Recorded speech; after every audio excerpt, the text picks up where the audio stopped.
Today's Friday, 31st of January 2014. This is Victoria Station, which is in front of me. I've just got off the bus at Victoria Coach Station, which is approximately just under about a kilometre from here. And I'll take you around, show you a little bit of London, walk in London from one to the day. We'll start up here. This place, SDA Travel, which I'm delighted to say is still here. Oh, there's another girl there waving at us, two of them, most attractive, both of them.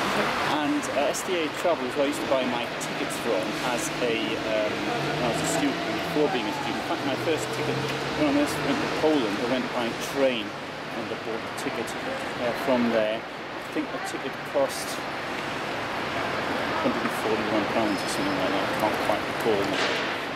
Now compare that to the £20 I paid to go to Warsaw next week. Of course I've got to get to the airport, so it's going to be £30 with the airport thrown in. So what a difference in price. I might have got the price wrong though, because I found quite before it was 1982. So I'm going to go in this direction.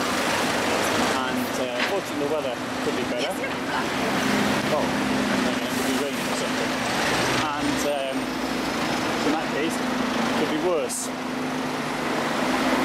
And but I do like a blue sky when I film. And I haven't got one today. The first thing I noticed is it's changed a lot around here when I was last there. A big glass building, I can't recall that at all. Somebody used to put it there when I wasn't living.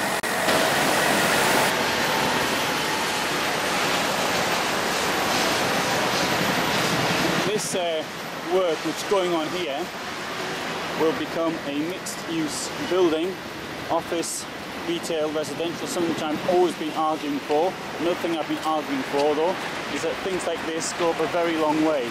So I hope it's going to be very, very tall, so we get lots of people in there to be able to work.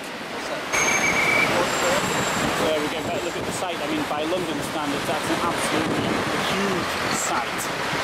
So I hope that they're going to find flats there for several thousand people. That would be my goal. I bet they don't. Just put a couple of flats in and that'll be it. They'll be big things which we sold for investment and no one's going to live there. Anyway, that's just some of my real estate ideas. And on the subject of real estate, we'll walk down here. This is where the Queen lives, down here. And so we'll have a look at that. I'd also like to point out, there's my towel. And it came off my bag. So I put it on the outside. And like, you know, when I was in the army, I sort of strapped to those. It was slightly better organised then than I've just done it now. Anyway, it fell off, but people told me, and I'll just stop it. We've got Buckingham Palace there, which is 18th century architecture, been the home of the royal family for more than 200 years now. And which you see in many other things I have filmed. And the flag is up, which means the Queen is living there.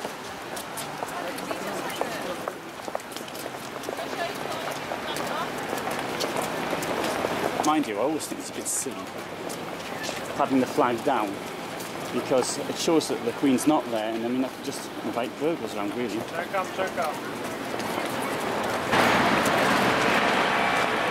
Well, I think it's quite a magnificent view.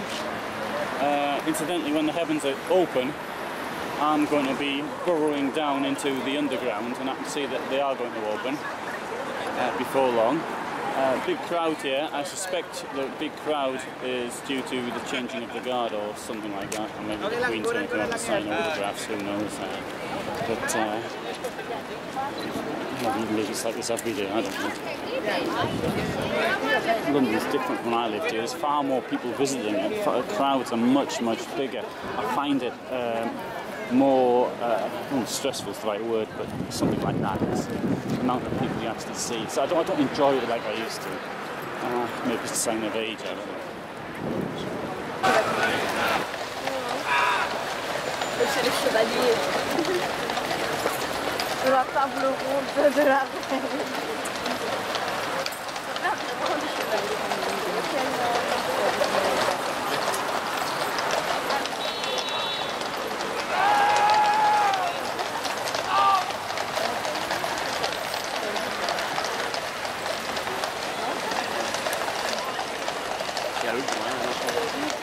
It seems a bit pointless to me. If you've got to send the army out, you've got police protection. You know, when I was in the army, we didn't get anything like that. We had to face the crowds by ourselves.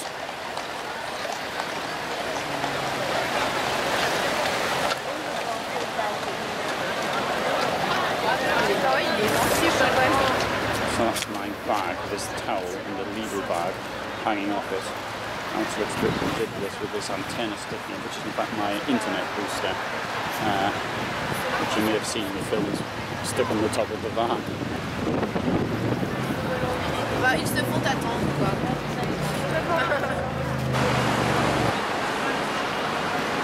So we have St James's Park and the Mall and Green Park to the left. And a little story here from the Mall on when it was the wedding of Charles and Diana in 1981, July 81. A friend of mine actually slept out that night. I didn't sleep out that night. I could have done, I suppose. I think with hindsight, I wish I had done. And the barriers were up. And at 6 in the morning, some little gentleman from West Indian gentleman came and sort of cleaned the street. He was alone. I think they were just sweeping it actually, but the amount of applause and the roar of the cheer crowds for him had just sort of thing within the atmosphere, which was quite brilliant. And also when we had the royal wedding in 2011, only 3 years ago now. I mean, that was also an absolutely wonderful day, fantastic atmosphere. You can see that because I filmed it. Unfortunately, with Charles and Diana's wedding, I've only got some photographs. I was posting one day and put my recollections of that day. Particularly in light of how it all turned out. I think of it now, 34 years ago maybe. 33, sorry. Probably 34 by the time you see this film.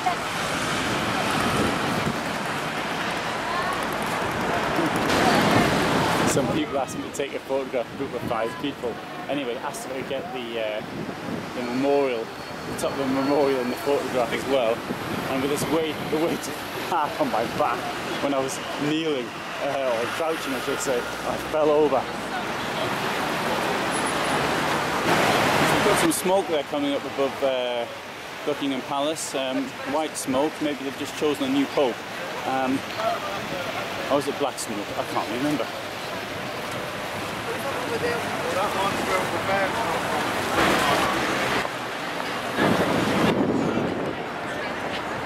So we've got the crowds here waiting for me. Maybe I'll walk down the middle of the road.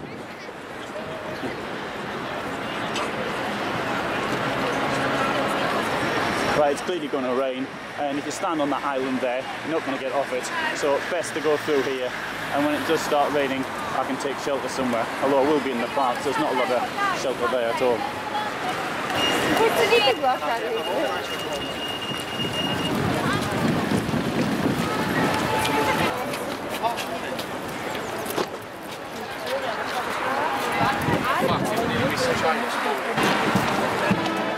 So here we've got the British Army coming, escorted by the police.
past the crowd. It wasn't a crowd like this. I was in the army, and I was out of step. Fortunately, in those days, they didn't film things like they do now. So I think I got away with it.